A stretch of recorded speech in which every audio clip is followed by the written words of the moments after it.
বালক রূপ ধরে আজকে প্রভু দরজার সন্নিকটে গিয়েছে, দরজার সন্নিকটে গিয়ে দাঁড়িয়েছে। দরজা খুলে প্রভু আমার ভক্ত বদন দেখে, দরজা খুলে প্রভু আমার ভক্ত বদন দেখে। বালক রূপ, বালক রূপ।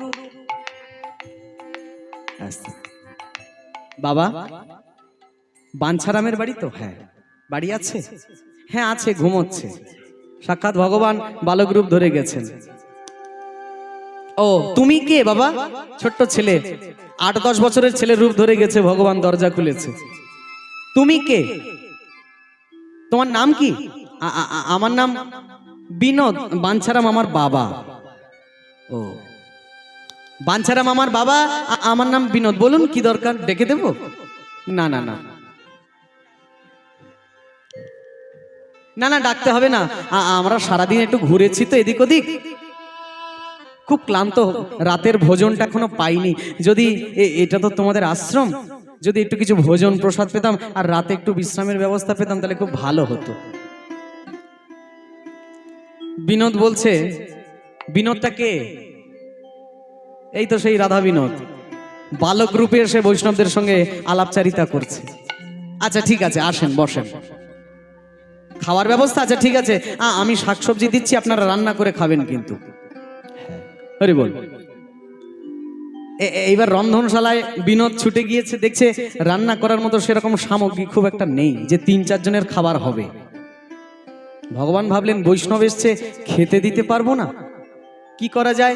গভীর রাত, ছোট্ট 8-10 বছরের ছেলে কি করবে? কিন্তু এটা তো আর ছোট্ট ছেলে নয়, সাক্ষাৎ বিনোদ। ভগবান করলেন কি, হ্যাঁ পেছনের দরজা খুলে ছুটতে ছুটতে গ্রামের মুদি দোকানে চলে গেছে। মুদি দোকানি, গভীর রাতে মুদি দোকানির কাছে, দোকানি তো দোকানের মধ্যেই ঘুমায়। হ্যাঁ গভীর রাতে গিয়ে, ও দোকানি দাদা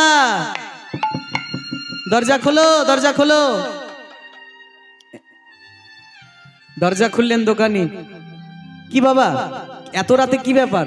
না না আমার একটু চাল ডাল সবজি ব্যঞ্জন লাগবে। এত রাতে? তুমি কে বাবা?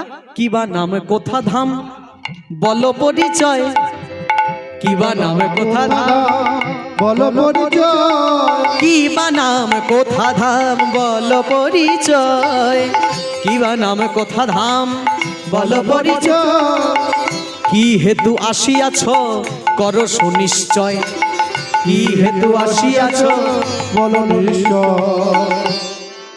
আমার নাম বাঞ্ছারাম আমার বাবা, নামটি আমার বিনোদ। বাঞ্ছারাম আমার বাবা, নামটি আমার বিনোদ।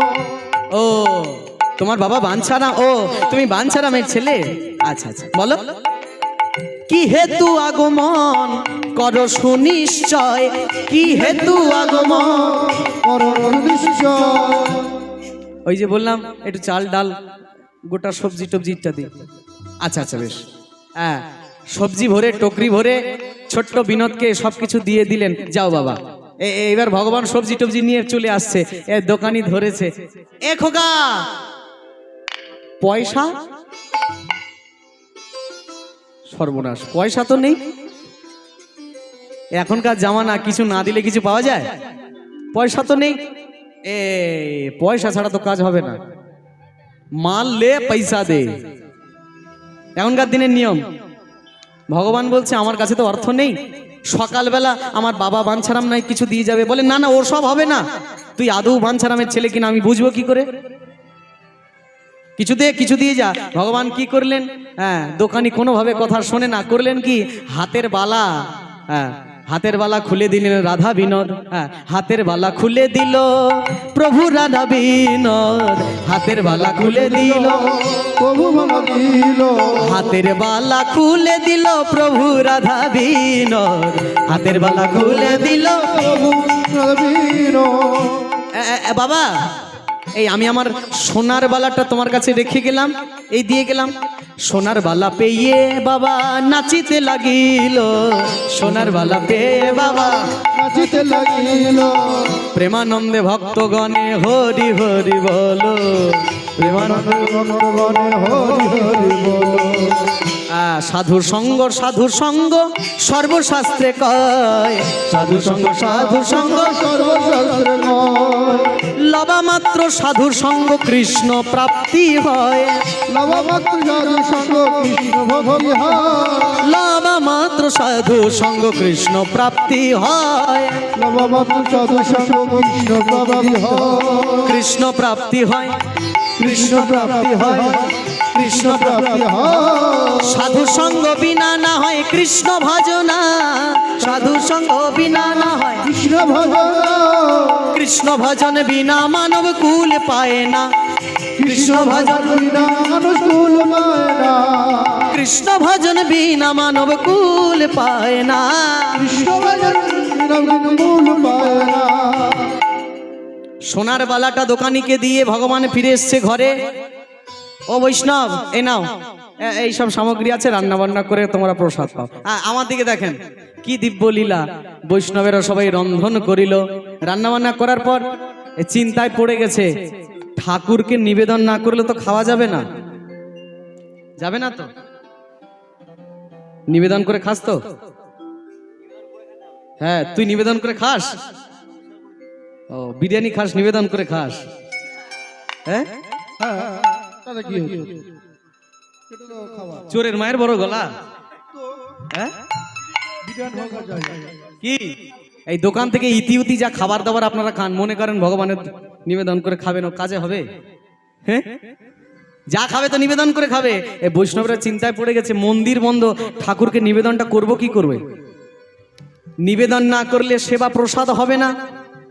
ভগবান বললেন, ও চিন্তা নেই, আমার কাছে দাও, আমি বাইরে থেকে, ওই বাইরে একটা এমনি বিগ্রহ বসানো আছে, ওইখান থেকে আমি প্রসাদী করে এনে দিচ্ছি। ভগবান কি করলেন, রান্না বান্নার সামগ্রী সব রান্না হলো, সবকিছু নিয়ে একটু আড়ালে বাইরে গেলেন। তুলসী গাছ ছিল, তুলসী ফেলে নিজে প্রত্যেকটা থেকে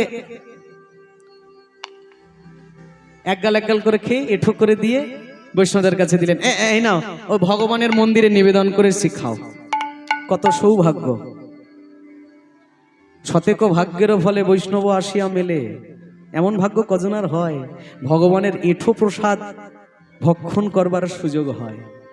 কত অদ্ভুত লীলা ভগবান আপন মনে লীলা করে যাচ্ছেন। নিজে খেয়ে এঁঠো করে বৈষ্ণবদের খাওয়ালেন। বৈষ্ণবরা খেয়ে দিয়ে ওইখানেই শুলেন, মানে মন্দিরের চত্বরেই ওখানেই বিশ্রাম করছেন। এখন সকালবেলা বাঞ্ছারাম ভোর ভোর ওঠে, তো সকালবেলা উঠে তিন চারজন লোক, এরা কোত্থেকে এসছে? ভয় পেয়ে গেছে। এ কি আপনারা কারা? বৈষ্ণবদের ঘুম ভেঙে গেছে। বাবা,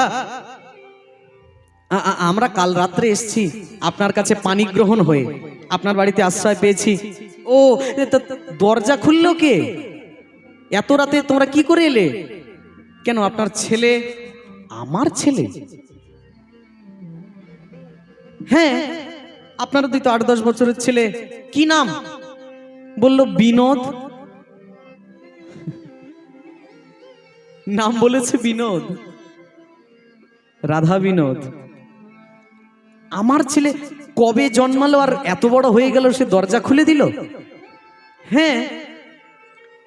বাঞ্ছারামের আবার মনে হলো, রান্নাঘরে তো এতটা সামগ্রী ছিল না যে 3-4 জন খাবে। ছুটতে ছুটতে গেছে, রান্নাঘরের সামগ্রী নেই। আপনারা প্রসাদ পেলেন কি করে? বলে, কেন, তোমার ছেলে ওই রাতের বেলায় তো একটু মুদি দোকানে গিয়ে মালপত্র কেনাকাটা করে এনে। হ্যাঁ, ছুটতে ছুটতে বাঞ্ছারাম মুদি দোকানে গিয়েছে। মুদি ভাইও বলছে, এই যে বাঞ্ছারাম, তোমার কথাই ভাবছিলাম। এই যে শোনো, কালকে রাতে তোমার ছেলে। হ্যাঁ গো, তোমার এত সুন্দর একটা ছেলে আছে, তুমি আমাদের আগে বলনি? এত সুন্দর ছেলে কেন গো, নজর লাগবে বলে দেখাওনি? বাঞ্ছারামের মুখে কোনো কথা নাই। আমার ছেলে কি নাম বলেছে? বিনোদ। আরো প্রকাণ্ড বিশ্বাস হয়ে গেল, এটা মন্দিরের রাধা বিনোদ সাক্ষাৎ বালক রূপ ধরে এসে এই লীলা করেছে।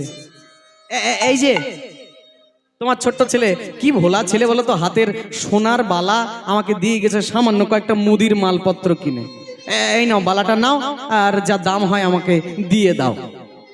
বালাটা হাতে নিলেন যখন বাঞ্ছারাম দেখলেন এটা মন্দিরে যে রাধা বিনোদের দুই হাতে দুই বালা, ডান হাতের বালা। বোঝা হয়ে গেল সাক্ষাৎ বিনোদ বালক রূপ ধরে এসেছেন, এই ইতিউতি এত সব লীলা করেছেন। অদ্ভুত করুণা, এমন কৃপা কি আর কোনো ভাগ্যে মানুষের হয়? সাক্ষাৎ ভগবান বালক রূপে এসেছেন।